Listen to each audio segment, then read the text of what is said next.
This is the WP Elevation Podcast, helping WordPress consultants elevate.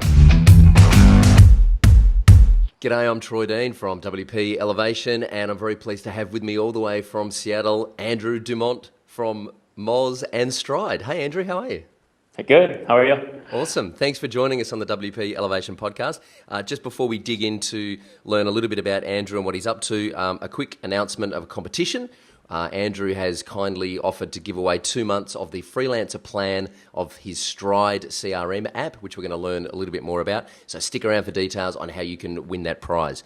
All right, Andrew, when you were a kid, what did you want to be when you grew up?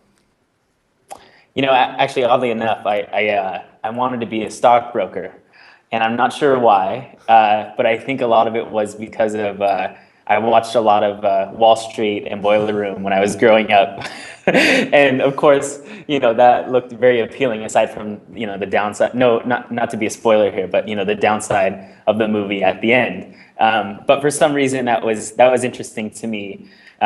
So I guess I kind of wanted to be that. I never really wanted to be an astronaut or anything like that.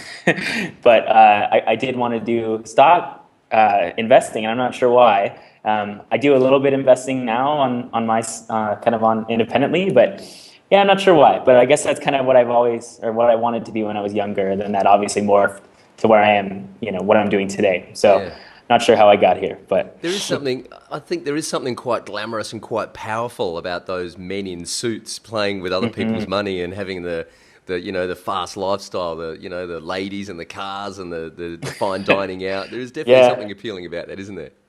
Yeah.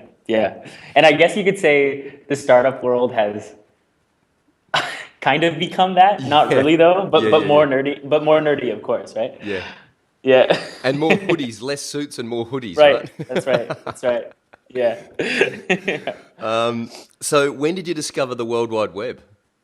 So I was my first startup that I did was when I was 18, and I was actually going to school, and I read this article about this company that was doing group text messaging. They were starting this group text messaging company, and this was back in 2007, I believe.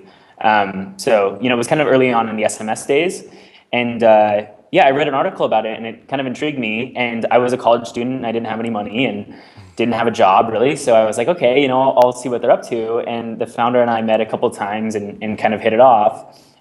So that was kind of my first experience. I joined that company, and we were bootstrapped, but we just raised a small round. I think it was about $250K in angel funding. So I worked out of a basement. It was in his parents' basement for the first year that we were there. And then we raised another round, and then I went and did it full time. So I dropped out of school and worked on that full time. And then I actually returned back to school, and I'll get into that a little bit later. But so that was kind of my first experience with startups as a whole. And ever since then, I've just been completely in love and addicted to it. So that's kind of where I've spent my time since then. And what is it? Because you know, you just mentioned there that you fell in love with it and you've become completely addicted to it. What is it about being an entrepreneur and the startup space? What is it that is so addictive? You know, I don't know. I do know, but you know, if you think about it logically, it almost makes you feel kind of like a crazy person, because it's so much more painful than just getting a day job, you know, and so much more work than going 9 to 5, right? But there's something about I love the product creation and conception phase, and that was kind of what I initially fell in love with, was that initial product conception phase. But now, actually, the part that I'm really falling in love with at Moz is we have a product, we have a revenue model, and now we need to scale it to become a real company, right? So I really enjoy. I've found that I really enjoyed all portions of it. I do enjoy probably the product creation and initial development phase the most, which is why I spent time on Stride, which we'll get into a little bit later.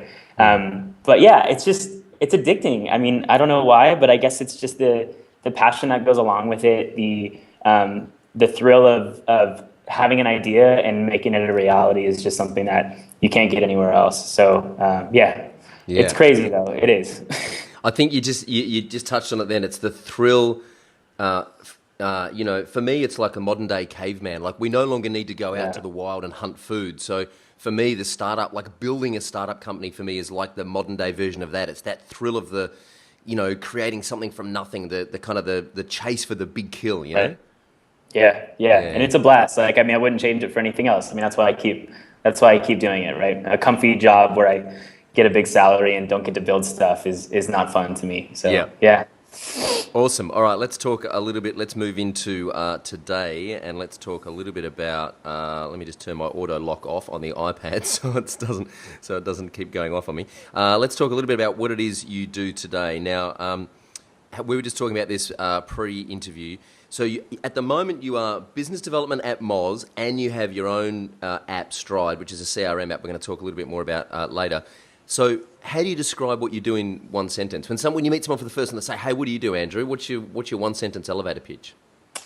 I think I grow startup companies is probably like if I had to give a very quick one sentence description. So at Moz, it's very much focused on channel development and growth and scaling my team to focus on that. So I run business development at Moz, it's now a 150-person company. And when I joined 2 years ago, it was only 20-something. So oh my God. It's grown a lot, right? So we're going through a lot of the growing pains that goes along with that. But at a fundamental level, my job is to find new growth channels for us and execute on those and test them, see if they're viable, see if they're scalable. And if so, then I staff up around those channels and let them grow. So that's like fundamentally what I do. And I guess you could say it's similar at Stride, but not really. I mean, obviously as a bootstrap product, my hats vary a lot depending on the day, but it goes anything from writing code and doing product work to managing paid acquisition and whatever else I have to do, right? So so it's kind of all across the board, but at a fundamental level, I guess you could say that I grow startups, and I don't want to say growth hacking because I'm annoyed with the term, but I guess you could say growth hacking. So let's talk about this, because I was in San Francisco a couple of weeks ago, and I went to a Hacker News meetup, and I sort of didn't really know much about that scene at all. I was pretty green, but all these conversations were happening around, people not wanting to use the growth hacking term, but everyone was talking about growth hacking. So why do you think growth hacking has become like a bit of a dirty word? Well, I think with any popular term, right, it's popular because it should be popular, right? I think the fundamental concept behind growth hacking is actually very legitimate, and it's very important for a startup. Yeah. But I think once a term starts becoming popular, then you get a lot of people that don't really know what the hell they're doing, latch onto it, right, because it's the popular thing, right? So really what happens is when it comes to the point where it starts taking off, that's when other people grasp onto it, and that's when it becomes a dirty word, because people essentially tarnish the term by kind of attaching it to what they do, even though that's not really what they do. So I think that's kind of what happened with growth hacking, is it got a little dirty because it spread so quickly. It's funny, a similar thing happened to me with internet marketing. Like, if you use the word internet marketing in most circles, people just shudder and think of the snake oil salesman, setting up a dirty opt-in page and trying to. Well, look at SEO. I mean, at SEO. SEO is the dirtiest word on the internet, right? Yeah. And rightfully so, right? There's a lot of people that screwed it up for the few SEO people that are doing really good work. Yeah. It's just the nature of it. Yeah. So you've answered my next question. What do you spend most of your time actually doing day to day? What's the one thing that keeps you awake at night? That's a good question. I think a lot of it is just related to what I'm doing at Stride and at Moz. I mean, my mind is constantly going. I'm constantly reading, constantly learning in terms of what works. Like at Stride, it's playing around with things like revenue model and whether we should go from freemium to free trial. At Moz, it's things, does this channel, if we change this certain thing, would it scale better? Would it go faster? So things like that. I mean, to be honest, I'm kind of a loser, and I spend a lot of time just thinking about business and technology and startups. Like, I totally live and breathe it. So outside of that, I don't think about too much else, to be honest. And I realize how sad that is. I don't think it's sad at all, mate. For what it's worth, I don't think you're a loser at all. Okay, good. Thanks, man. I'm the same, man. I'm like, my fiance is always asking me, whenever we're having dinner, my fiance is always like, "Where are you? Are you present? Are you here?" I'm like, "Yeah, I'm kind of. I'm thinking a little bit about Facebook ads. I'm not sure. Maybe, I don't know." Yeah. So, all right. So what do you do when you're not working? How do you unwind? How do you reset? Well, I mean, so a lot of my unwinding, actually, to be honest with you, and I know this is kind of doesn't really answer the question, but I mean, once I leave work, I go work, and that's kind of my unwinding. So I leave Gotcha. my job at Moz, and I unwind essentially with Stride, which actually helps a lot. But aside from that, it's typically just reading or going for a walk or something like that. I actually wrote a post on avoiding burnout. I'm not sure if you saw it. Maybe we can link to it after, but. Yeah. There's a few things that I do on a consistent basis to avoid burning out, because I burn out pretty hard in the past. So there's a few like little things. I don't know if you would call them hobbies, but they're just things that I do to kind of make sure that I don't burn myself out from working too much. Yep. You write on the Svbtle platform, right? Yeah. And you state that you're not a guru. Yeah. So I know we've kind of already alluded to this, but why not? I mean, why is guru a dirty word? I don't know. I mean, to be honest with you, I didn't think about that too much. Like, everybody, when they write their bio, they have something witty, right? If there's something trying to be, condescending, right? But no, I mean, I think at a fundamental level, right? Like, whenever you're writing about startups, right? There's you're making a lot of assumptions, right? And a lot of the advice that I have on my blog, like that's what works for me, right? But it's not a silver bullet, right? And I think a lot of people, when they write about startups or marketing or whatever it may be, they put it very much in like, oh, I'm a guru, I know this stuff. Yeah. Like, you need to listen to me. And that's not really how I think about my writing. I think about it as one opinion and take it as you will. And if it's applicable to you, great. If not, then so be it, right? So that's kind of why I use that. I don't know if that means anything, but yeah, that's kind of why. Yeah. And it's kind of, I think the word guru has been so milked and so overused that by saying you're not a guru, I think for me anyway, it just kind of adds a little bit of credibility. I know that sounds a bit odd, but it's right. Okay, so you're not pretending to have all the answers, but here's your opinion and here's your ideas, and take them or leave them.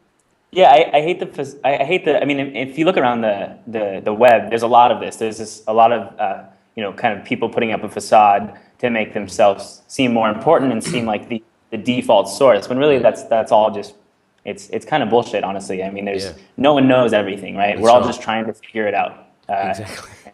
Yeah. So it's so refreshing to hear that, because it's so true, because this landscape changes almost on a daily basis, doesn't it? So it's absolutely. You can't have all the answers, because tomorrow it's going to be different. Yeah, and a lot of people, they do a case study in their own business, and they're like, "This is the way it is because that's how it was for my business." But that's great for your business, but there's a lot of subtleties between businesses, and it may not correlate directly between different businesses. So, yeah, it's interesting. Yeah, and it's really easy to reverse engineer success, but it's really difficult to kind of forward plan success. Absolutely. Yeah. All right, let's talk about Stride. Stride app, I'll link to this in the show notes. Stride app is a CRM, which we're going to talk about. How did the idea for Stride come about? So it was actually Nathan Karn's idea, who is one of our co-founders, and he actually owns a small design agency in Bellingham, which is just north of Seattle. And him and I have been buddies for a long time, and he had this problem as a small agency business owner, that they didn't have a salesperson. They didn't have somebody to go get new clients. It was him as the owner of the company that played that role of trying to bring on new clients. And every tool that he used, like the high rises and Salesforces and these very heavy contact managers, were built for full-time salespeople and not for small agency business owners, right? So basically the concept was to take that complex CRM world and try to distill it down into the fundamental thing that a small agency business owner would need, and that's kind of what Stride is. So if you get in there, I guess you could call it a CRM, but really it's more of a lead tracker or sales tracker for new clients in a lot of cases. Like if you look at our customer base, it's primarily small agencies that use it, and they use it because it's simple, it's quick, it's efficient, and allows them to focus on the important part of their business, which is keeping their clients happy and doing good work. And the sales piece is just something that they have to do. So that's kind of, was a concept behind it. And the interface is gorgeous, by the way. Thanks. Yeah, well, that's Nathan's work doing that. He's done an amazing job with it. Yeah, it's really good. It's a very crowded marketplace. As you said, there's Salesforce, there's Highrise, there's Pipedrive, there's MySky, there's a new one coming out every week. I think I've taken just about every single one of them for a spin. how do you differ? How do you establish your own little kind of corner of the room in that marketplace? Well, I think we are really focused. I think that's probably the most important thing, right? So if we came out and we said, hey, we're a contact manager and, we want to solve all certain, types of use cases, then, we would have a very hard time doing that. But like I said, we're very focused on small agencies and small businesses specifically. And a lot of salespeople, we simply say, hey, we don't think this is the right product for you. So we're very good at saying, this is not your product. This is not what you're looking for. Try Salesforce, try HighRise. And I think we do a good job of solving the need for our target market anyway. So I think it's just being really focused. I think that's helped us a lot.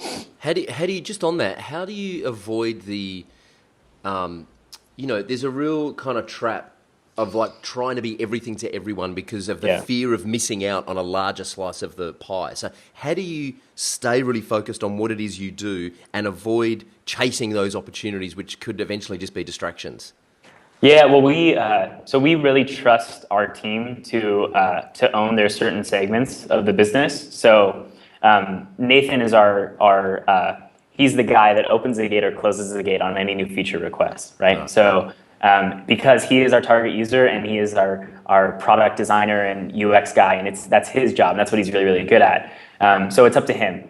So we say you own the product, and we have this submission form through user voice for people to submit ideas. And if it doesn't solve the use case that we're trying to solve for the customer that we're trying to target, then we say no. And it's really hard saying no, and people get upset. But you have to do it, especially in a crowded space like we're in. So it's just being very disciplined with it and having clear roles of who makes the decisions on the product and making sure that you trust them.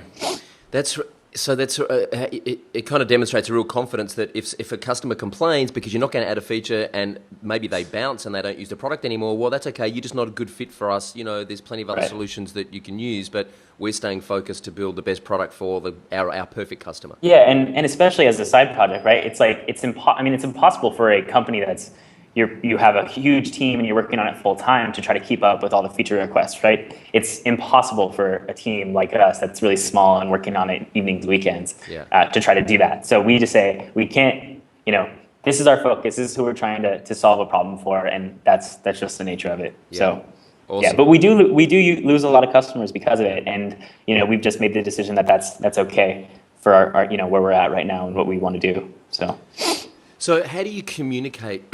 How does that differentiator inform the way that you communicate in your marketing and to get new clients and also to your existing customers? Yeah, well, we focus a lot on the simplicity message, right? And I think for a lot of people that are kind of fed up with CRM products as a whole, when they look for a new product, they look for simplicity. So I think that we resonate with a lot of people there. And then from that point, once they get in the app, it's up to them to make the decision whether this actually solves their need. But in terms of messaging that to people that submit it, we're very transparent with it. We want to support people, but we make it very clear that we just can't do this because it doesn't align with our vision of the product, and most people are okay with that. There's plenty of other options out there, right? That's the nature of the industry, or our market specifically. Yeah. So. And what is your, this isn't in the script, but I thought I'd just ask this anyway. What is your onboarding process? Is it a 1 month free trial, or is it a free plan you can then upgrade with limited features? What's the process? Yeah, actually, this is a big topic, but I think, so we went with Freemium initially, and actually the product is still Freemium, but we're actually getting together this weekend to move it over to a free trial. And the reason for that, if there's people listening here that are building a software product, from our experience with our product, Freemium is really, really tough, especially when you have a very focused market that you're going after. Yep. The amount of customers that you can get there, Freemium works when it's an Evernote or it's a Dropbox, and there is true viral aspects to a product, and we were trying to force that. So I think we made a mistake there. So it's freemium now, but eventually it will be free trial, 30-day or 14-day free trial. We haven't decided that yet. But I think that'll work better, because the problem what we have today on Stride is that a lot of people sign up, they don't really get around to using it, and then they don't convert. We have somewhere around like 20,000 registered users, but only 300 or 400 paying users, right? So so that's kind of the struggle with freemium. So think about that if you're building your own product. And also with freemium, you end up with a lot of people just kicking the tires, taking it for a test Right. drive because there's no risk, and then actually going, well, this isn't the right product for me. Right. Whereas if they have to invest, even if they have to put in a credit card details and say, well, it's not going to be charged for 30 days, there's more skin in the game, isn't there? There's more of a commitment, so they do more research before they actually take that step. Yeah, I mean, if you looked at the number of people that created an account and then pretty much left after, or, created, one deal or something like that and just kind of left, like, it's a huge number of people. And I think that's because there's no incentive to kick the tires truly up front. So, they say they'll come back to it and they never actually do. So yeah, it's one of the difficulties with freemium. Yeah. Let's talk about content marketing and thought leadership. Hey, more buzzwords, please. So this is there's a few questions here, right? But this is actually the conversation that I want to have. Is that because I look at Rand, for example, who I interviewed for our previous podcast, and I look at guys like yourself who are writing on the Subtle platform. I look at guys like AD PNR who are constantly blogging about their experiences and the mistakes they make, and they're really transparent in their experiences and putting that content out. And for me, it's a form of content marketing, and it's also, the problem with thought leadership is that you actually have to have thoughts with leadership qualities. You have to be thinking ahead of the pack and publish those thoughts. So there's all this kind of hype, and as you said before, there's all this bullshit around content marketing and thought leadership. I think it's really important, and I guess the conversation I want to have is, on a really genuine level, how do you publish thought leadership, or how do you publish really inspiring thought leading content and make that work for you, rather than just regurgitate and recycle and kind of curate what everyone else is doing?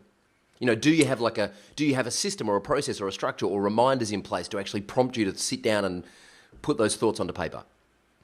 Yeah, I mean, I think that once you start writing, you start thinking about what you would write about a lot in your daily life, right? So you come across things that you learn and you're like, okay, is that enough? I find myself actually thinking a lot, is there enough value there for it to be a blog post? And is there enough new information, right, that I'm learning that hasn't been published widely before that I think would be valuable to people? And if so, then I typically write something. But I think for content marketing to be successful, and blogging or writing in general, I think it needs to be and if you look at Rand and you look at Audie, it's people that very transparently talk about their failures and their successes equally, and are not doing it for a financial gain in a lot of cases, right?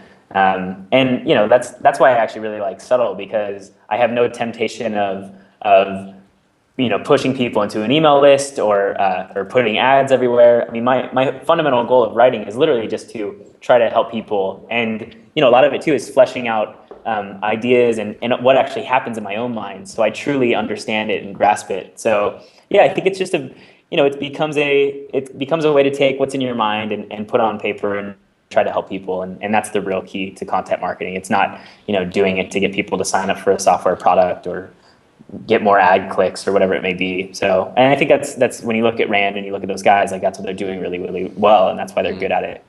And I think that intent, you can kind of smell the intent a mile off. Oh, totally. Yeah. Totally. Yeah. But it's super important though. I mean, that's like, especially as a startup, right? Like, I know we talked about intent, and you need to have good intent. But for a startup, if you do have good intent and you produce really good content, that's how we grew Moz really from day one. Yeah. We were a blog first, actually, before a product. Yeah. So that just goes to show the power of blogging, right? Yeah. Yeah. Done consistently. Do you have any kind of processes or tools that you use to keep you consistent? Yeah, I mean, I use just a task manager with a section for blog topics. If I have an idea, I throw them in there, and then when I'm ready to blog. So actually on my calendar, I have one day a week blocked out for blogging. Sometimes it doesn't work because I sit down and I'm like, gosh, I'm not in the mood for writing right now. Or I don't have anything really that I'm really passionate about to write.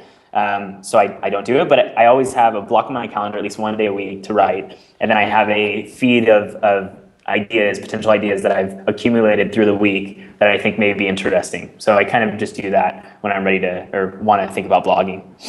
So just to wrap this kind of theme up on the blogging thing, how do you, like, I know there are a lot of people that don't blog because they're afraid that they're going to be criticized or judged or what people are going to think of them once they actually publish their opinions and thoughts online. How do you, if you don't have to overcome those fears, then what do you say to someone who has those fears? How can they overcome those fears? Well, you still have to overcome them. I still overcome them. Right. Every time I publish a blog post, I'm like, gosh, this is, because everything I think that the common perception that people have is that when you write something, you're like, gosh, everyone knows this, right? Like, why is this even valuable, right? And I can't tell you how many times I've had a blog post and I've read it and I'm like, gosh, I don't know. But I typically publish, but a lot of times actually I don't publish, and right. I kind of kick myself for it, right? So even the people like Rand and like Adi and whoever else, right, that you follow blogging, I guarantee you that they are doing the same thing. They write something and they're like, oh man, this is not that great, so I'm not going to publish it. So it's something that you have to deal with, and I think a lot of it is just trial and error and putting stuff out there. The fear goes away slowly once you start publishing more. Yeah, that's right. Just hit the publish button. Right. How do you, so your biz dev, your business development at Moz, and you're building Stride app, in the evenings and on the weekends. How do you balance not only your time, but how do you balance your headspace between your role at Moz and your role with Stride? Yeah, that's probably the hardest part. But you need to be very, very disciplined in terms of what you do when you're at work. So when I'm at work, I close my Stride email. I don't let anything Stride related interfere with my Moz work. And I get in really early too. I start earlier, so that frees up a lot of the evenings. Gotcha. So I get in around 7 a.m. Over here and work until about 4 or 5.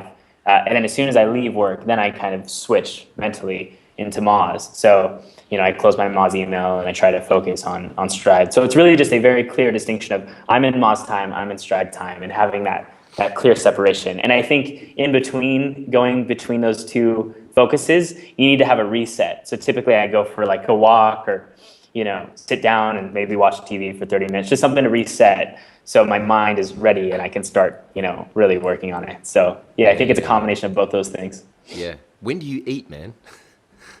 Actually, in that break that I just mentioned, yeah. Or I don't, or I have something small, quick, right? Yeah.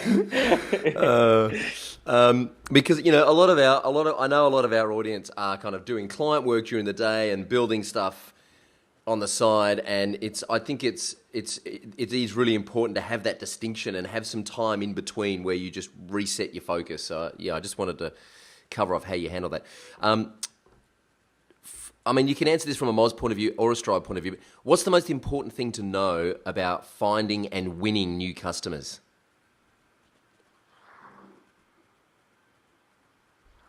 That's a tough one.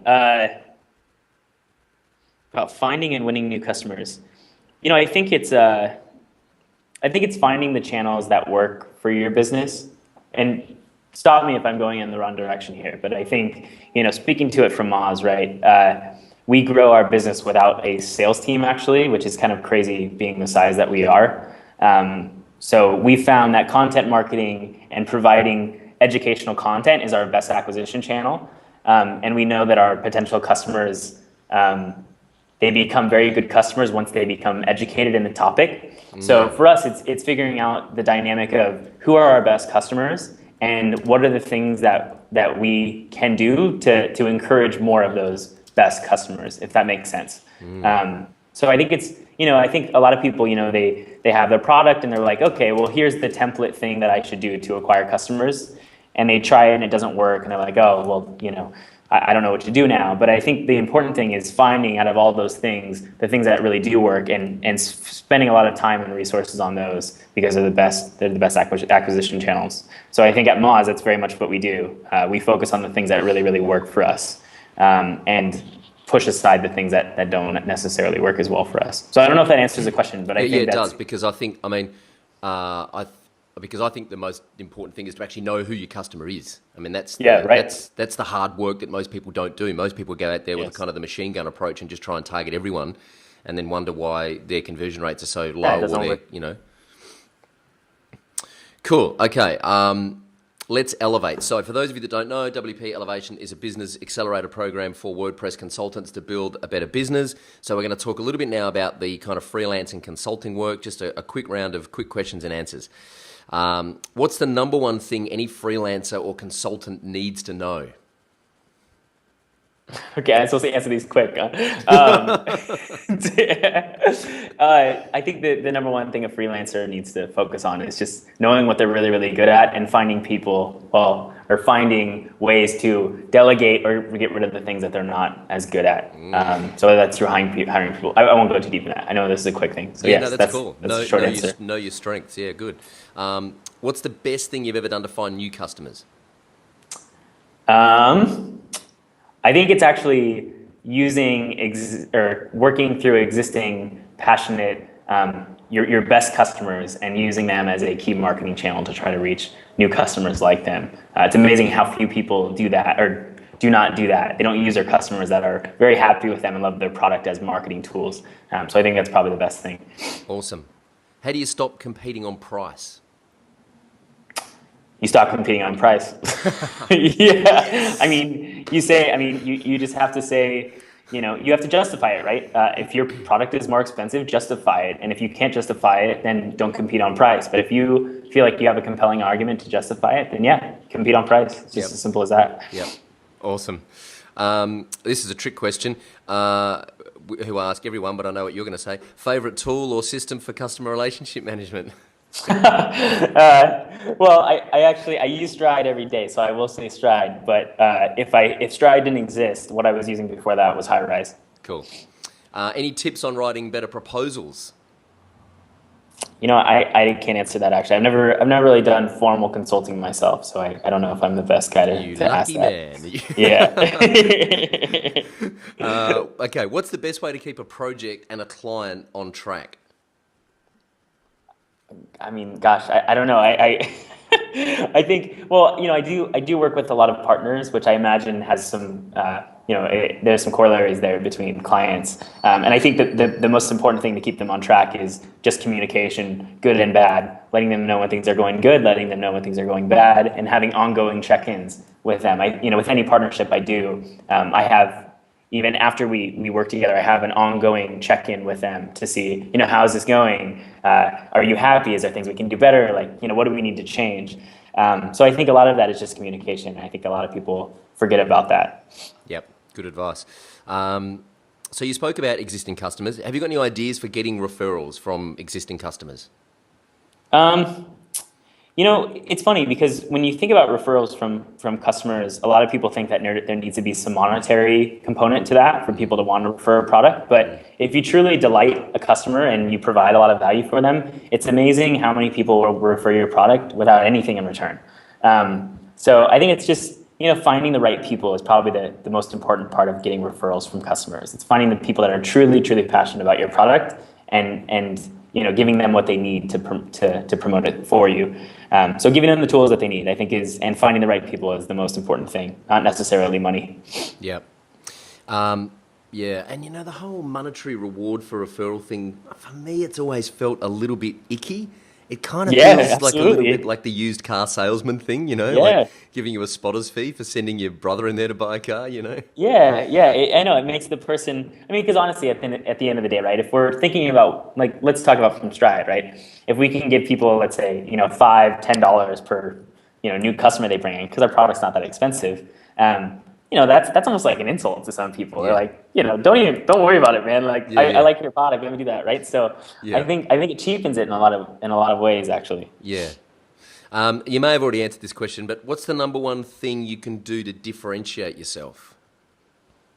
As a person or as a product? Well, as a product or as a consultant, because as a consultant, what you're selling is a product. You're selling your skill set, right, and your information, your knowledge. So, what's the number one thing you can do to actually set yourself apart from all the other players? I think if you look at the successful consultants, the people that are charging a lot of money and have a lot of clients that want to work with them, it's actually the thought leadership portion. So it's finding your area of expertise and being very focused on that and putting a lot of great content and transparent discussions out there around that topic, and then you become the source for that, right? So I think the people that really are owning consulting, at least in whatever their focus is, they always do that. The people that are able to charge a lot and have a lot of clients, that's what they all are really, really good at. So I think a lot of consultants, at least like designers and web developers, they get so focused in the work that they're doing, which is very important, obviously, but they forget about the promotional aspect of it and their brand building behind that, which is also very important. So I think it's having a fine balance between the two. Yep. Okay, let's talk a little bit about the future. What is the future for the Stride app? Where do you see it in 12 months' time? That's a good question. We want to continue to evolve the product to solve the problem that we're trying to solve better. We think it's really close. The product has evolved a lot, so it's been out there since March of 2012. So we've been iterating on it for quite some time. So it's evolved a lot and it's gotten a lot better. But I think that there's still more to do. So I think it's just continually evolving the product and trying to help as many people as possible with the problem that we're trying to solve. So yeah, nothing too crazy. I think it's just continuing to evolve on it. Yeah. What's the future of Moz and SEO? Yeah. So okay, everyone, make yourself another cuppa. We could be here a while. Yeah, right. This is a big topic too. It is. But no, I mean, for Moz as a company, I mean, we are kind of expanding our focus, which actually segues pretty well into where SEO is going, right? So I'm trying to figure out how to say this without going too long on this. But so SEO traditionally has been building links and having a bunch of content on your site that could get indexed by search engines, right?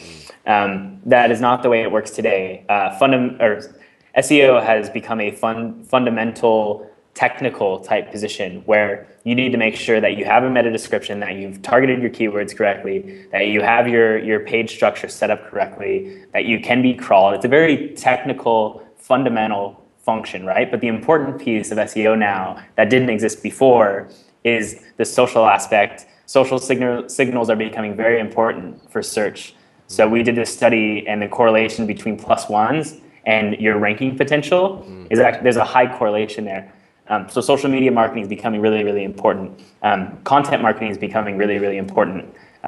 You aren't able, if you don't have a lot of content indexed in the search engine, and you don't have a lot of social signals pointing back to that content and links from other authoritative sites to that content, then you aren't going to rank well, right? So SEO is kind of involved into this combination of technical fundamentals, social media marketing and content marketing, and kind of blending them all together.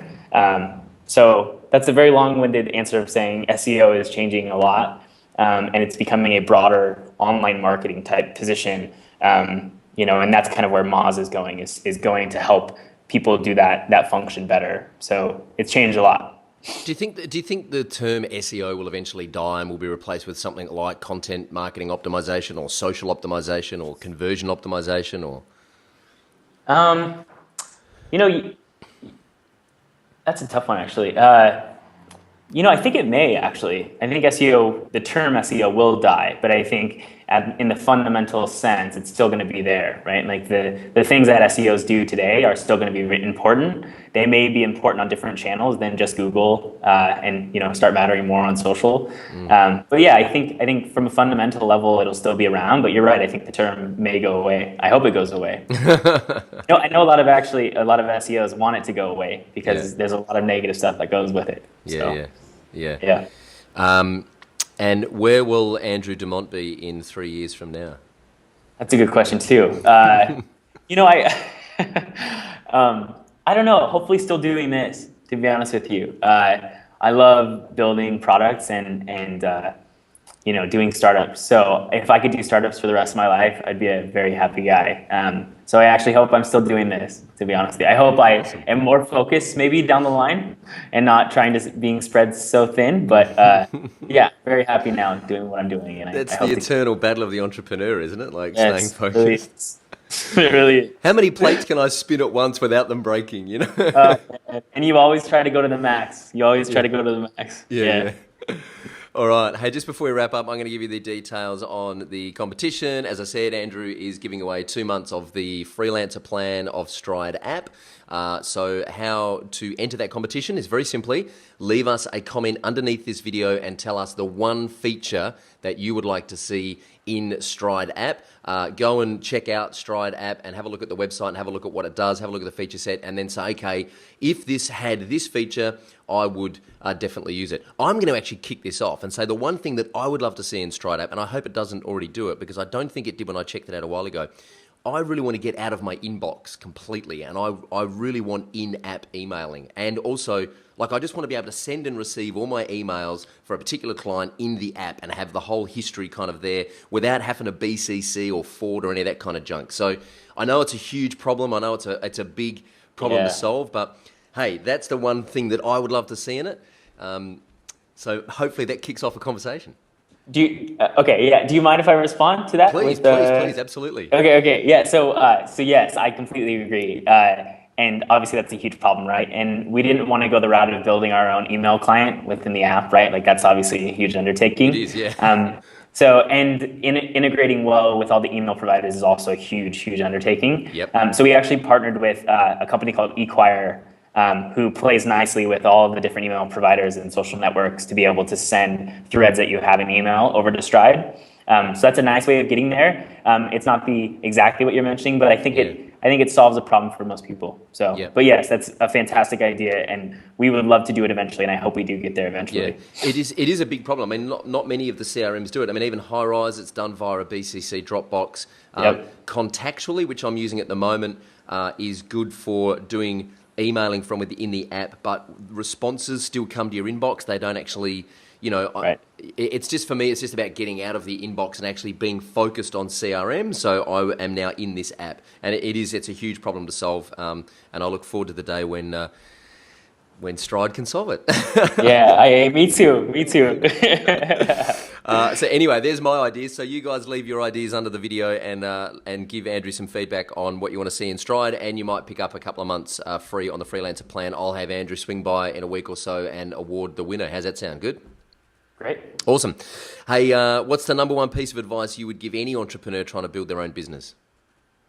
I think it's just go do it. I think a lot of people, the hardest part is just getting past the self discussions that you're having in your own mind of why it wouldn't work or why it's a dumb idea or why it's a crowded market. And at the end of the day, you just have to go do it, because the worst thing that can happen is that you learn a bunch and the product doesn't work, and so be it, right? But you learned a ton. So just do it and get past that initial hurdle, because it's the hardest thing to get past. Awesome. It's such good advice.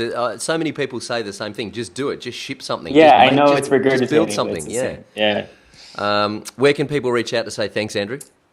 So I'm just hello@andrewdumont.me, which is where my blog is at, and I'm on Twitter @AndrewDumont as well. So yeah, feel free to reach out to me either one of those places. Sweet. I will stick those links under the show notes. And finally, who would you like me to try and interview and why?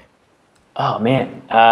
So you interviewed Rand already, right? Because that was going to be my first recommendation. Rand on our old podcast, on the Compress podcast. Okay. I do want to get him back at some point on WP Elevation. So my two favorite people when it comes to SaaS are Neil Patel, which I'm not sure if you've interviewed before. I haven't, but I know Neil. Yeah, well, I know of Neil. Yeah, yep. And Ruben Gamez as well. Yes. I don't know if I'm pronouncing his last name right, but he runs BidSketch, and he's an awesome guy. Yeah. Yeah. Cool. So, well, actually, they're two people I would love to interview. I use BidSketch a lot.